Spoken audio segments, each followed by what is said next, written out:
Hi viewers and dear subscribers, how are you all doing today? I hope you all are fit and fine. Welcome back to my channel. This is Chintraj talking to you. Friends, in this lesson, I would like to teach you how to use whizz at in English sentences through Tamil. So, are you all ready to learn? Yes, let's get started. So, இன்னைக்கு இந்த வீடியோல whizz at அப்படிங்கறதை use பண்ணி நம்ம தமிழ்ல பேசிட்டு இருக்கிற ஒரு சில சென்டென்ஸ் வந்து எப்படி எல்லாம் இங்கிலீஷ்ல பேசலாம் அப்படிங்கறத பார்க்க போறோம். So, whizz at. So, whizz at அப்படினா skilled, அதாவது தமிழ்ல சொன்னா திறமைசாலி.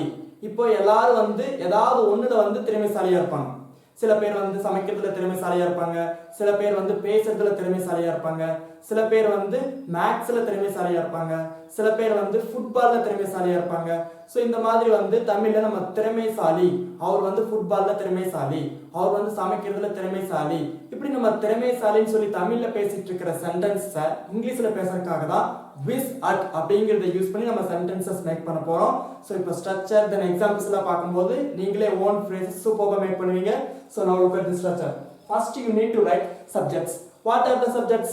I, we, you, they, he, she, it, any boy name or any girl name, plus am, is, are in present tense.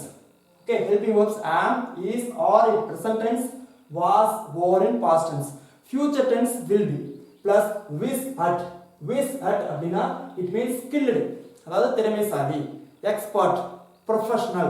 So இந்த மாதிரி எல்லாம் இடத்துல வந்து whizz at அப்படிங்கறது நீங்க யூஸ் பண்ணலாம். plus noun or verb plus ing.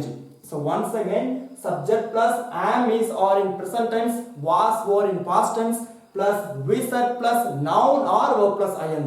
Now look at this example. He is whizz at English. He is whizz at English. So here subject he, so he comes means we need to write is whizz at English now. Okay, he is whizz at English. அவர் வந்து இங்கிலீஷ்ல வந்து expert, அவர் வந்து இங்கிலீஷ்ல வந்து skilled. He is whizz at English. He is whizz at maths. அவர் வந்து mathsல வந்து expert, அவர் வந்து mathsல வந்து professional. Okay, and second one, she is whizz at cooking. Yes, அவர் வந்து சமைக்கிறதுல திறமைசாலி. She is whizz at cooking. She is whizz at cooking. And second one, Ram was. So was வந்தாலே past tense, அதாவது திறமைசாலியா இருந்தாங்க, திறமைசாலியா இருந்தான். So முடிஞ்சு போனது, completed action. Okay, Ram was whizz at football. அவன் வந்து ராம் வந்து ஃபுட்பால்ல திறமைசாலியா இருந்தான். Ram was whizz at football. Ram was whizz at cricket. அவன் வந்து கிரிக்கெட்ல வந்து திறமைசாலியா இருந்தான். And the next one, my friend is whizz at gambling. Gambling அப்படினா சூதாட்டம். My friend is whizz at gambling. என்னோட friend வந்து சூதாட்டத்துல திறமைசாலி. அதுல வந்து அவன் expert, அதுல வந்து அவன் skilled, அதுல professional.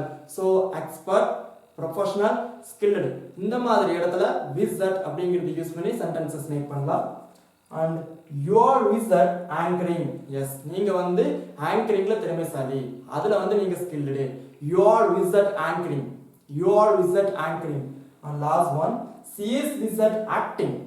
She is whizz at acting. அவ வந்து ஆக்டிங்ல திறமைசாலி, ஆக்டிங்ல வந்து அவ கை தேர்ந்தவள்.